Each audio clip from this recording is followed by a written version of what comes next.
છે.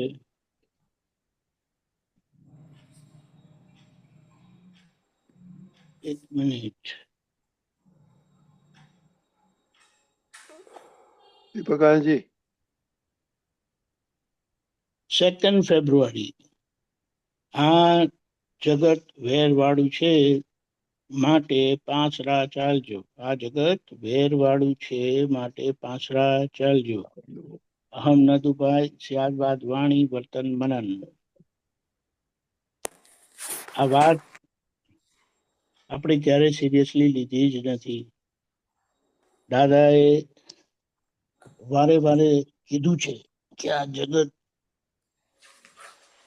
આ સમયમાં એટલે કે કળિયુગમાં વેરવાળું છે.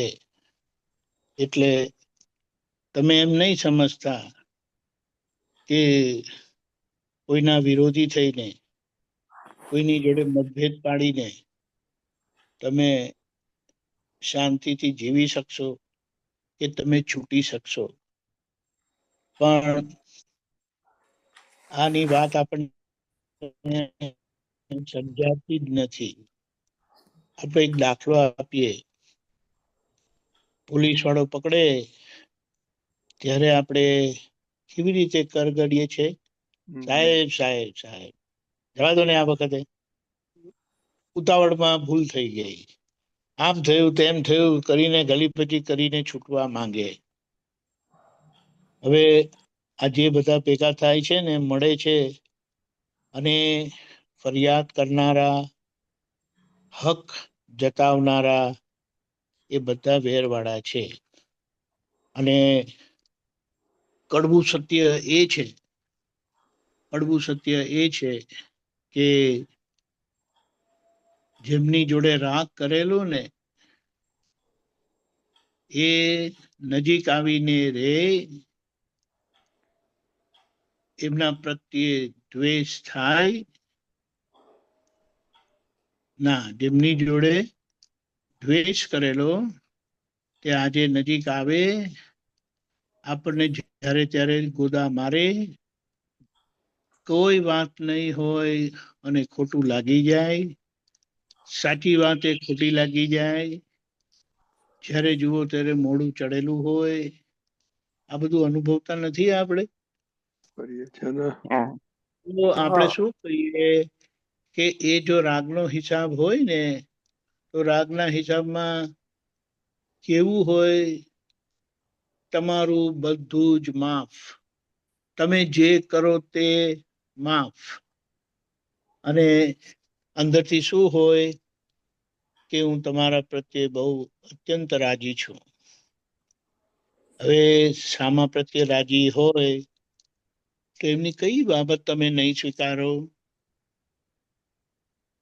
બોલો ને. કોઈના પ્રત્યે આપણે રાજી હોઈએ, એમની બધી વાત માન્ય રાખીએ. પણ હવે આપણે અહીંયા સમજવાનું છે, આપણો જીવન વ્યવહાર બધો એવો રાજી ખુશી વાળો છે. આપણને જેટલું સામાનું ખૂંચે છે ને, એટલું સામાને પણ આપણું ખૂંચે છે. આ આપણે તપાસ નથી કરતા. એટલે દાદાએ કીધું કે હવે જો છૂટવું હોય, હસતા મોડે રાજી રેજો એમ કરીને કહે છે, ખબર છે? આમ મળતા હોય ને છૂટા પડતા હોય ને તો કે રાજી રેજો એમ કરીને. તો આપણે રાજી, સામા આપણા પર રાજી રહે એવી રીતે આપણે રહેવું જોઈએ ને. એટલે દાદાએ શું કર્યું? દાદાએ શું કર્યું કે દાદા બધા સાથે મનોહર વ્યવહારથી રહ્યા. કે દાદાનું આચરણ મનોહર હતું. મનોહર એટલે સામાના મનનું હરણ કરી લે. સામાના મનનું હરણ કરી લે એટલે શું કે સામાના મતથી પોતે ક્યારે જુદા પડે નહીં. પોતાનો મત જાહેર જ કરવા ના દે, ખબર જ પડવા ના દે. પણ સામાને પોતાનો મત બહુ વાલો હોય એટલે સામાના મતથી પ્રેમપૂર્વક જીવી જાય એમ જીવવામાં એ સામાનો રાજીપો મેળવે છે અને પ્રેમ સ્વરૂપ થાય છે અને પોતે છૂટતા જાય છે. આ છૂટવાની ચાવી આપણને આપી પછી ગમે તેટલી જ્ઞાનની વાત કરીએ પણ જ્યાં અહીંયા આવવું છે આપણે કહીએ કે તમે કોના પર ને કેટલા પર રાજી છો, એવા ભયંકર જવાબ મળશે ને કે ગભરામણ થઈ જશે. આપણે જ્યારે કોઈના પર રાજી હોઈએ ત્યારે એમનું બધું સ્વીકાર રાખીએ. હવે જ્યારે આપણે કંઈ પણ વાંધું કાઢીએ, વાંધું કાઢતા હોય ખરા? યસ. અરે બધી બાબતમાં વાંધો. બેસે તો વાંધો, ઉભા રહે તો વાંધો, બોલે તો વાંધો, ના બોલે તો વાંધો, કરે તો વાંધો, ના કરે તો વાંધો. તમે વિચાર કરો. અને રાજી હોય ત્યાં તમારું બધું જ માફ. બોલો. એટલે જગત આપણો પડઘો છે અને આપણે દાદાએ જીવતા શીખવાડ્યું છે. તો હવે આ વેરમાંથી એમ કેમ કરીને છૂટી જાઓ. એટલા માટે આપણને ફાઇલનો સંભાવે નિકાલ કરવાની આજ્ઞા આપી કે હવે કોઈ ગમા અણગમામાં પડશો નહીં. ફાઇલને ગમો અણગમો રહી શકશે કારણ કે એ કર્મનું પરિણામ છે. પણ તમે જાગ્રત રહીને તમે એમના ગમાના પક્ષમાં ના બેસતા અને એમના ના ગમવાપણાના પક્ષમાં ના બેસતા. પછી તો કીધું દાદા તમને એવું ગમો અણગમો થાય તો કે થાય ને, પણ એ એમ પટેલને થાય, અમને ના થાય. હવે આ વાત તો પછી કે દાદા કૃષ્ણ ભગવાનને પણ એવું જ હતું. દાદા કે કૃષ્ણ ભગવાને એવું હતું ને રામ ભગવાને પણ એવું હતું, પણ એમના ગમતા પરિણામમાં એ ગમવા સ્વરૂપે નહોતા. એમના ના ગમતા પરિણામમાં ના ગમવા પણ એ નહોતા. રાવણ જોડે આટલું બધું થયું પણ એ ના ગમવા પણ એ નહોતા. તો એ પોતાના ધર્મપતિને ઉપાડી જાય તો કોઈ કોઈને ગમતું હશે કઈ? એમ કે સારું છૂટ્યું, જાન છૂટી કરીને બોલો ને. બિલકુલ નહીં. હવે અહીંયા આ રહસ્ય દાદાએ ખુલ્લું કર્યું અને જો આ સમજે તો આપણે છૂટી જઈએ. એટલે સમજી જવાનું છે. સમજ સમજ સમજ સમજ એટલી છેલ્લી સમજ સમજાઈ ગઈ કે કેવળ જ્ઞાન.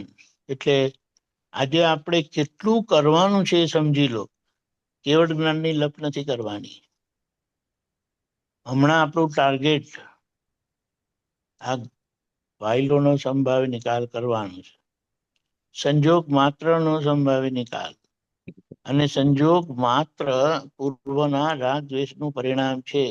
એટલે એ ગમવા ના ગમવા પણ પરિણમશે જ. પણ એના ના ગમવાના પરિણામોમાં આપણે જાગ્રત રહીને એમાં એના પક્ષે બેસવાનું નથી. એટલે જાગ્રત રહીને, છૂટા રહીને એની સામે આપણો એવો વ્યવહાર કરી દેવાનો, નક્કી કરવાનો. આ સંભાવે નિકાલ કરવાનો નક્કી કરીએ છીએ ને એ જ બધો વ્યવહાર આપણી પાસે કરાવે છે. જેટલો દ્રઢ નિશ્ચય એટલો એ કરેક્ટિવ વ્યવહાર આપણો સ્વાભાવિક થશે. હવે બોલો. એટલે કે વેરથી દ્વાપરમાં રાગથી બંધાતા હતા, આજે દ્વેષથી બંધાય છે. એટલે બંધાયેલો ભાગ દ્વેષે કરીને આવે ત્યારે જાગ્રત રહીને એમને નારાજ થઈને જવા નહીં દેતા. આમ તેમ કરી પછી છે ને એ બધું પાણી એ મગ ચડાવવાનો પ્રયત્ન કરજો, પણ છેલ્લા કશું નહીં ચડે ને તો ગટરના પાણી પણ મગ ચડાવજો. એટલે જે તે રસ્તે રાજી કરી નાખજો. અને લોકો તો આમ રાજી થઈ જાય છે ને સહેલાઈથી. બોલતા નથી. એને નહીં તમારે કરવા હોય તો કશું અઘરું નથી. પણ આપણે જો કોઈ કન્ડિશન રાખી, આપણે તો ચાલો એક વિચાર કરીએ કે મારે કોઈને રાજી કરવા હોય તો મારે કેટલી કન્ડિશન રાખવી જોઈએ? નહીં. બીજી વાત, સામાન્ય ઈચ્છા પ્રમાણે ચાલીએ તો રાજી રહે કે આપણી ઈચ્છા પ્રમાણે ચલાવીએ તો રાજી રહે?